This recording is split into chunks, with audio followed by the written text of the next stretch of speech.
The Junior League to me is a place where hundreds of women from communities all over the world, and even over 100 women here in Grand Rapids, are active members of the Junior League. And the Junior League is really designed to train women leaders through the vehicle of volunteer work.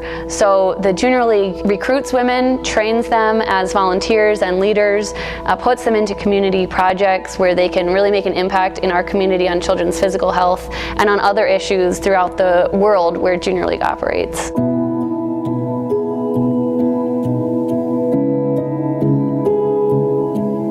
The Junior League's new focus on children's physical health, I think, is really exciting. It's the chance to really dive deep into an issue, to have maximum impact. And the Junior League has always been about children.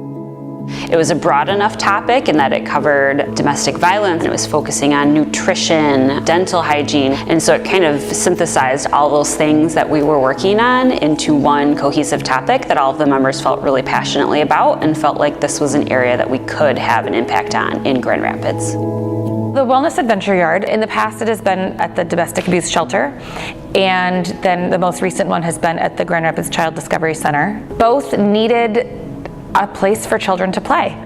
We are a full Title I school. At least 41% of our students receive federal free or reduced lunch.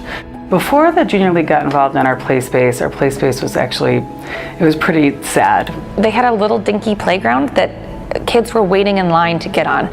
And so with the new play space that the Junior League has sponsored, it's one of the jewels of our school. It's a place that I take families immediately when they come to tour here and they're trying to decide, is this a good fit for my kid, to talk about not only this beautiful space that we have, but the way that we use it. I didn't really know that making a playground could have such a big impact, but it was amazing to hear that these kids are more focused in school. They're happier to be there. They're more connected with their peers. Their families are connecting on the playground over the weekends, all in a place that there weren't other avenues for free play. So I was really proud to hear those testimonies from community members about our impact.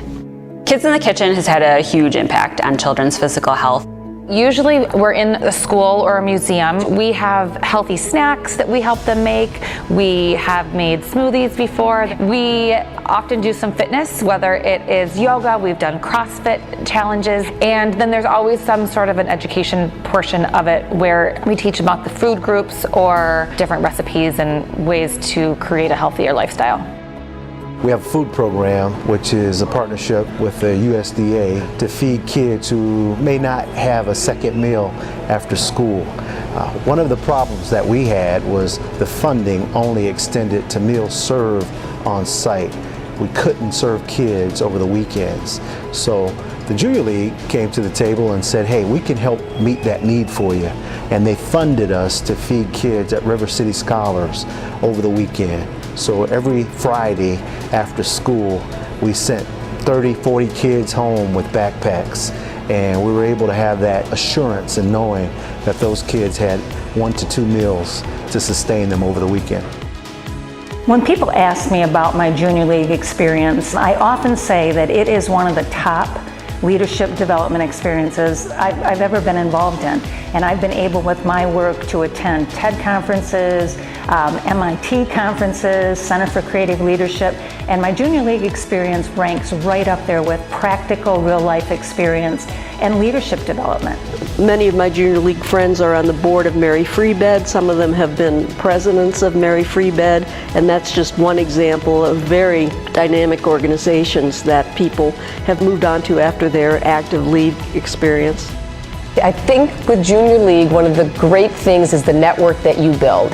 I've had opportunities too where in my work I'm a professional fundraiser, so when I'm meeting with donors and other people, oftentimes those donors are Junior League sustainers or they've been involved with the Junior League, and it's a great way to start conversation with people. We have a common ground, a common interest in the community, and a common way of looking at how we want things to be better in Grand Rapids.